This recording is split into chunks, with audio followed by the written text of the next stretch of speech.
Welcome to Resilience Development in Action with Steve Bisson. This is the podcast dedicated to first responder mental health, helping police, fire, EMS, dispatchers, and paramedics create better growth environments for themselves and their teams. Let's get started.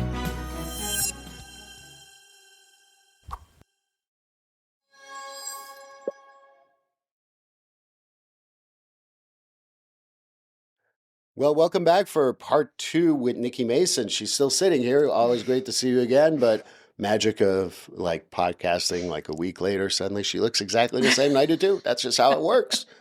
Let's go on YouTube to get what I'm saying.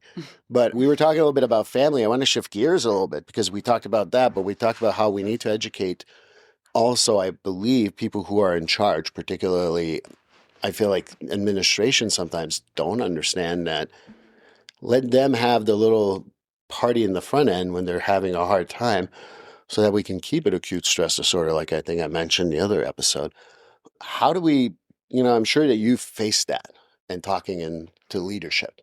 How have you dealt with those things? Because I think it's a hard conversation sometimes. It is a hard conversation. And I think helping, people to understand that having an opportunity to get somebody treatment, get them appropriate treatment, proper treatment, and especially at a point where they're willing to engage in that treatment, that's a really rare gem of a moment. So it doesn't make a lot of sense to rush through that or dismiss it when you have it. So if you're in that position and somebody's saying, yeah, I will participate in a 30-day program, I will participate in an IOP, day treatment program, I will participate in whatever it is, it's in everyone's best interest to support that. And it really does give the opportunity to have some long-lasting results versus rushing somebody through, giving them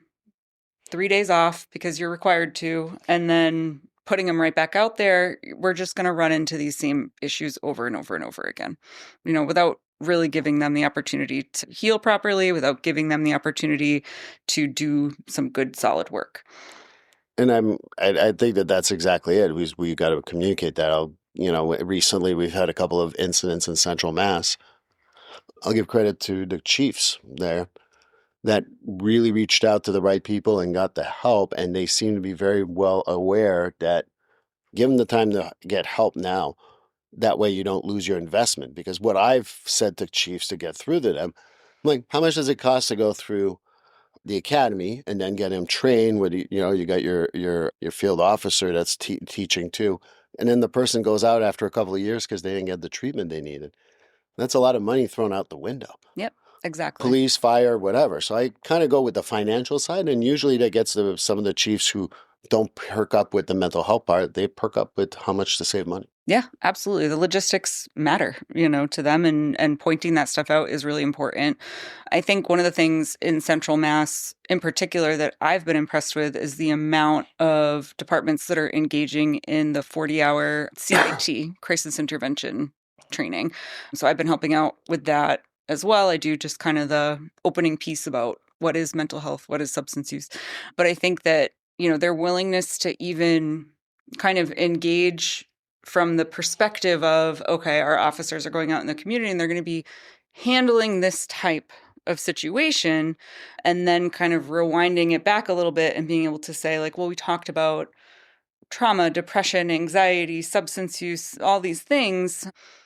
And by the way, there are services, for law enforcement, for all first responders that, cater to this stuff. It kind of flips that a little bit and makes them realize, oh, we're people too. Like, these are people issues and we also happen to be human, Right. So being able to bring that into the conversation is important. I mean, you talk about the Central Mass one. I know there's going to be one in February. I think this is coming out in March, but I really appreciate the work that Open Sky does. Riverside does a fantastic job. Also, this is all Central Mass stuff. For those of you listening from elsewhere, I'm just not plugging in by anything but that I respect them. And then there's the Metro West TAC too that I've worked with, and they're very, very good. And I did the CIT trainings in Middlesex for a couple of years and really enjoyed that. And I would always sneak in the trauma about the first responders and getting treatment a little bit in there. And I shout out a good friend of mine, Catherine, who helped me just put that in there. Yeah. But you know as much as I do, we need to sneak that in. You do. Yeah. Yeah. It's mashing up the vegetables into your kids' dinner and hiding it, and with all the mashed potatoes and the good stuff. It's the same thing, it's very important, that people kind of hear this information time and time again, over and over again, and then eventually little snippets start to sink in a little bit, hopefully.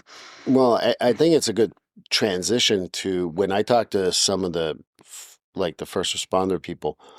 I'm like, you know what? There's a place in New Hampshire that you can go to. It's really close, very well respectful for the first responder world.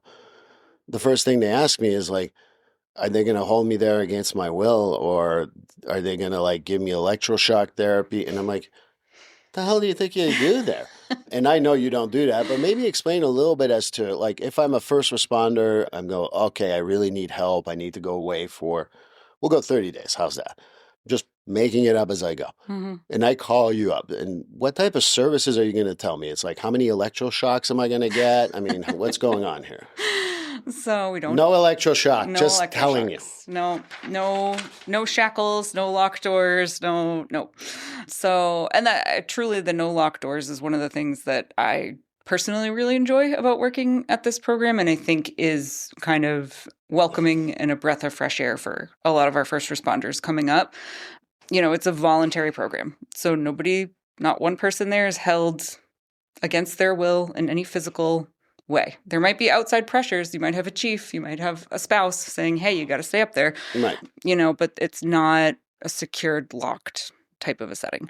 So, people can walk freely around the campus, and if they smoke, they can go outside and smoke. It's very popular with people being able to do that.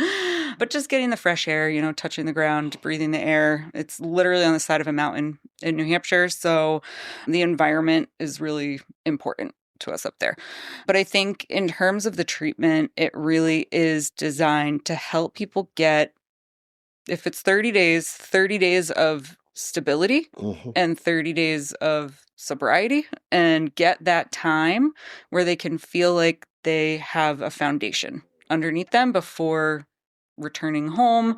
It is kind of a destination location. We don't have a lot of locals from up there. I mean, when you went up, it's pretty remote. So, yeah. Not a lot of neighbors, not a lot of stuff going on up there. But I think that also lends to, especially, people coming from out of state, of that security feeling of, I'm not going to run into a lot of people that I know up here. It's pretty off the beaten path. But in terms of treatment, we have our separate Rally Point program. So the program itself is in a separate little, I keep doing this because it's in a house. It's in its own little... Watch the YouTube. own little building. We have first responders that are running the treatment there. So they know what's going on. They know, all the tips and tricks that people might try and use to not talk about the things that are really bothering them. They're open to having conversations about, feeling isolated from other people in their lives that are not first responders. They're open to having conversations about feeling, a lack of support from the system and administration. They're open to a lot of that, and they guide that in a really powerful way.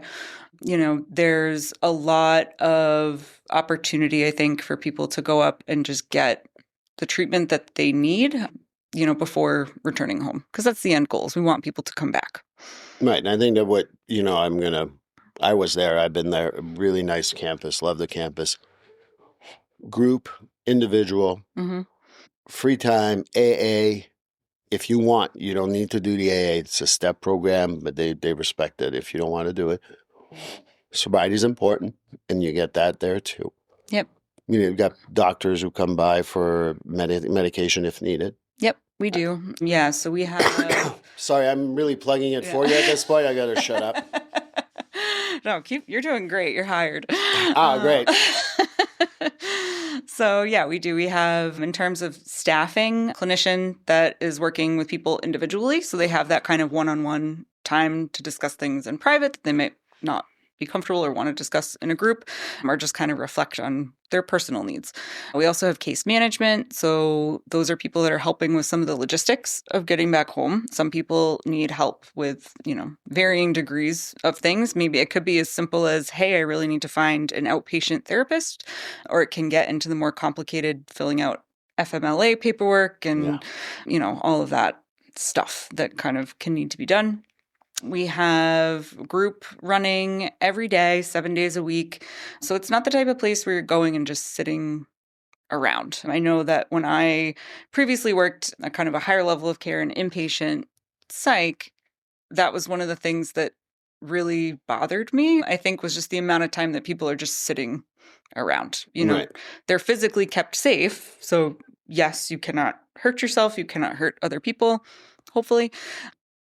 But the amount of work and treatment is really limited. That level of care is really designed, to keep people alive. And beyond that, it can be very challenging to get into some of those deeper issues. So this is really a place where people can do that. They can get into, a little bit more of the nitty-gritty of what has brought us to this point. How do we avoid getting to this point again? What do you need now? What do you need in the future? And let's get through it.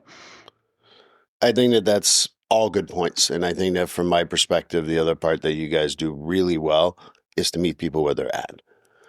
The difference between my experience anyway with inpatient, with the civilian population versus more of the first responder correctional, correct me if I'm wrong again. There's a different type of determination. Sure, you'll have some people who are not, no matter what, engaged. Mm-hmm. But I find that once you cross that bridge in treatment, and fortunately it seems like everyone works extremely hard not to have to go back ever again. That's my experience. Yeah, I think so. I mean, I think that for people that are reaching a point where they can have some hope, and see a future that looks a little different than how things have been going, that can be the real determining factor in helping them to kind of move forward towards that and stay there. Just a quick break. Guys, I'm going to talk about a new product that I really like. I actually bought one of their hoodies. It was amazing, and I really enjoyed wearing it. This episode is going to be supported by Deemed Fit. Deemed Fit is a first responder-owned activewear and leisure brand. And one thing that I genuinely like about them is that they support different causes. I actually gave a few people I know who work with first responders or nonprofits their name to Deemed Fit, and I know they're talking to them. They do a lot of initiatives and collections that are based on mental health for first responders. And if you go there right now and you buy anything, including the mental health support stuff, use the code RDA15. That's right, RDA15 to get 15% off on any products that you get. Again, it's called RDA15. Go to deemedfit.com, DEEMEDFIT.com. and enjoy 15% off at checkout to save. Now, right back to the episode. Yeah, and I think that that's where, I like what you guys meet them where they're at. They get the treatment they want. But there's something called, and I got to look down, enjoy life. Yes. I have no clue. I'm coming in very blind as to what that is. So I'm going to ask you, what is that about? What's that campaign about? Yeah, so that's something I'm actually really excited about that Granite does across programs, with our Rally Point population, first responders and vets, and then with the civilians as well. So the Enjoy Life campaign came about as a way to do exactly what it sounds like and help people enjoy life again, or maybe for the first time, enjoy life. We incorporate a lot of kind of forced fun activities for people, which initially, as my kids would say, is very cringe. A lot of people, don't want to participate, or like, oh my God, another karaoke, painting, whatever it might be thing that I'm, going to force into this dumb activity. But what we found is that when we kind of build a calendar around these kinds of activities, it's really generating a sense of community and a sense of fun in life again. And we don't often get those in treatment, for people to just have a good time and not have the purpose be clinical, not have it be focused on 12-step work, not have it be focused on, this ulterior motive or this other thing. It really is just genuinely getting people to a place where they can laugh, have fun, talk to other people. Even if that conversation is, wow, hey man, can you believe how stupid this activity is? It's giving people grounds to kind of meet and make connections. We do field trips offsite. We'll go to, Portland. I'm going to mess up the baseball team. I want to say The Sea Dogs. Sea Dogs. Yep. We'll go to the Sea Dogs. I don't live in Portland, but I do know the Sea Dogs. No, I know the Woo Sox. The Sea Dogs games, which they will do a first responder night. So we'll sometimes try and coordinate, that field trip, which can be pretty fun.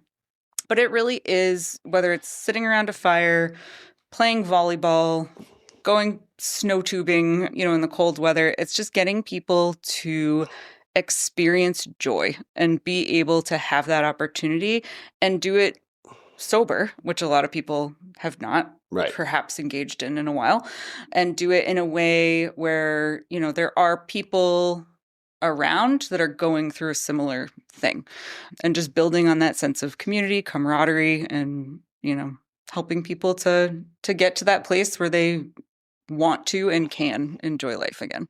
Don't mean to throw a curveball at you, but I guess I'm going to throw a curveball at you. What I'm really hearing about Enjoy Life is really that connection. And I think that what happens in my experience is once you lose that connection because of your own health issues, mental health primarily, substance abuse primarily, getting to connect with people who are not in your department, i.e. at a treatment center. I run 2 groups out of my office on Tuesdays and Fridays. And there's this connection with people who are not in your department that they ask me, hey, how's Jane? How's John? And there seem to be, like, when you talk about enjoying life, is that connection. Yeah, absolutely. And I think that, we forget how important that is, just for happiness and a sense of purpose, but for survival. I mean, I used to work in foster care programs, and the leading cause of homelessness wasn't addiction. It's not mental health. It's, not being in the foster care system. It's a lack of connections. People eventually run out of couches to stay on. They run out of people to call when they need help. And that lack of safe connections is what leads to homelessness, leads to so many issues, that we just don't even realize. How many times have we heard the story, I'm bored, I was alone at home, I grabbed a drink. Mm-hmm. Or, I started gambling or what have you. There's so much to be said about how sometimes the loneliness and the lack of connection is a symptomology of other health issues, including physical. Yep. But for mental health in particular, for me, that connection is so important. And having, all the spaces that you offer and, having this campaign is so important because I think that people will get that connection that they're seeking. Yeah, absolutely. And we have alumni coordinators also that check in with people after they leave, just a phone call. Hey, how's it going? We love it when the answer to that is things are going great. I'm working. I'm, spending time with my family, my friends, whatever. Sometimes they're not doing great. And that alumni coordinator can be the person that is that connection and just say, what do you need? What do you want to talk for a little bit? Do you need to get to your meeting? Do you need to go see somebody else? Like, what can we do to help you get on a better track? And knowing that that's kind of built in to the program, I think has been really helpful for people. And the alumni coordinators are great about running activities. We do cookouts and big get-togethers with people throughout the year as well. It's just kind of a chance to reconnect to some of those people that they met in treatment. Well, I'm hoping that I go back to see it sometime when there's not snow on Mount Washington, which I think is what we saw. Yes. I'm sure that there's a difference between the summer and the winter time. Yes, very much. Knowing it's New Hampshire and knowing, do you think that there's a particular season that's better than the other to get treatment? Do you think that it doesn't matter as long as you're ready or something else? I think it doesn't matter as long as you're ready. I think, people in this world will, kind of talk about, oh, it's busy at this time and it's slow at this time.